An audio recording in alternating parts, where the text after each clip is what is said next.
Hey guys, welcome back to another video. So the market is quite buoyed right now. We've got the S&P up 0.46% in futures. We've got the Dow futures up 0.4%. We had a good rally yesterday after Jerome Powell's remarks. So we mentioned the breakdown and what to expect from the FOMC meeting, and we largely met exactly what we were saying in yesterday's meeting. So we did indeed see that rates were held near zero. Jerome Powell indicated that hikes may be coming sooner than expected in 2022, which we'll come on to.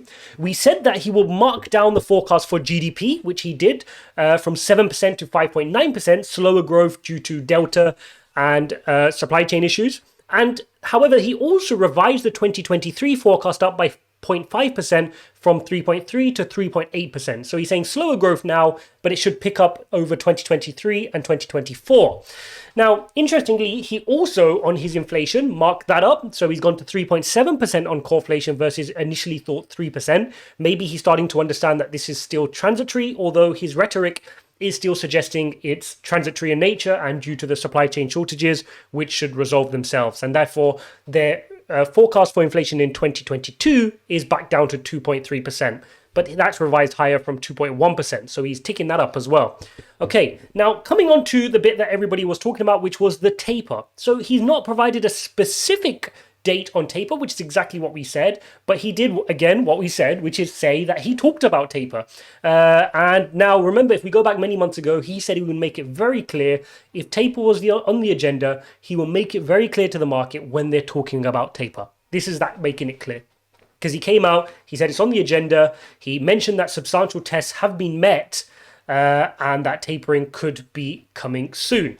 Now, one thing he did give us a clue about was he mentioned that the tapering could end by June, right? And he said it will be a slow and gradual taper. So if we reverse those calculations, and again, we did that in the video, you can work that back. If he wanted to do a slow gradual taper, let's say he wanted to do it in equal increments, that would take him about 8 months. So that suggests a November-December start, which is what we've been saying all along. And I think this sets it up perfectly for a November-December start. Now, what does that mean? Well, he says he wants some more data. He says that substantial tests have been met for employment and for inflation, but he wants to wait for one more jobs report. And he also mentioned that that jobs report doesn't have to be a blockbuster jobs report. Just a good jobs report could be enough. So this is going to be really interesting. I believe we got the jobs report October 8th, I believe, off the top of my head, and then a CPI October 13th. And then the Fed meeting later on in that, the Fed meeting later on, I believe that's in November, first week of November. So we've got some time after those two pieces of data come out for the Fed to make their decision. And I believe we're looking at a November announcement for a December start. He could surprise us and have a November start straight away and announce it in November. But I think a December start, a gradual taper to be done by June and July. Now, the market wasn't massively surprised by that. We're expecting it. We can see the figures coming in. And I think that was not a too hawkish comment from Jerome Powell. Now, what happened regarding rates? Well, we saw that a lot more of the Fed ranking members have started moving their rate hikes, which were initially, majority, the median was in 2023. If you look at the dot plot, they've moved them forward into 2022. This could perhaps be the first clue we have that the banking officials are starting to understand or realize that inflation might be here for a bit longer than we thought, core inflation, and therefore we should be looking at rate hikes in 2022. Now we can tie the dots up because Jerome Powell has constantly made clear that tapering and rate hikes will be separate. He's decoupled those. So he's saying we will either taper, when taper's finished, we can discuss rate hikes. He's saying tapering will not be the onset of rate hikes. And they call that liftoff, by the way. When rates come from zero, they call it liftoff. So if you ever hear in CNBC or anywhere else, liftoff, that's what they're referring to. So they're saying liftoff will not happen until tapering is completed. And it was really important that Jerome Powell made that clear because a lot of people think it's the taper that can lead to the taper tantrum. I think it's a misnomer.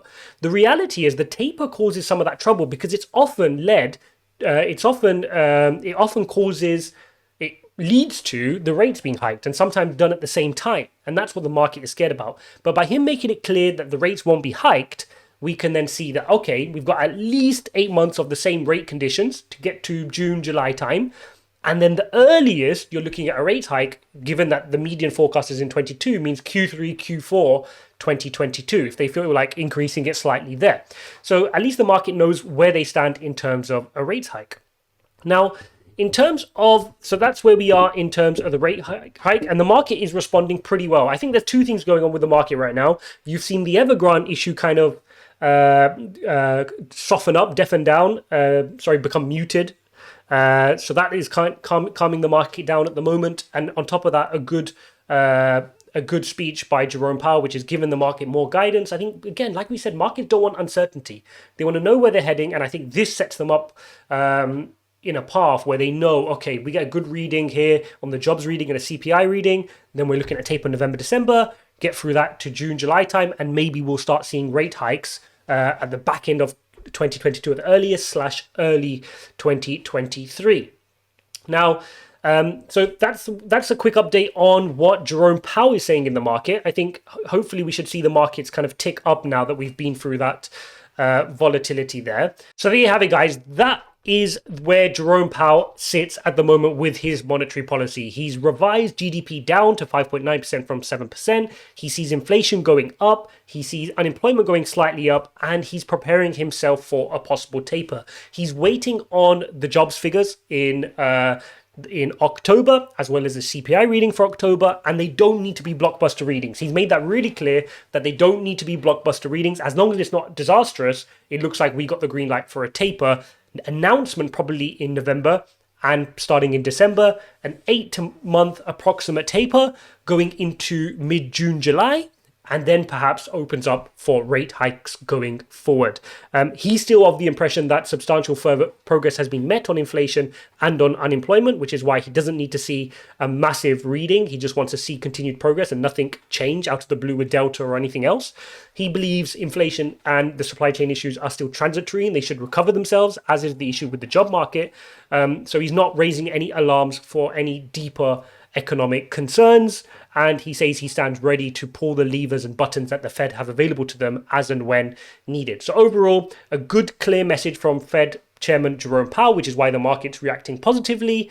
And hopefully that should trigger us on to carry on with the rest of September without any further correction.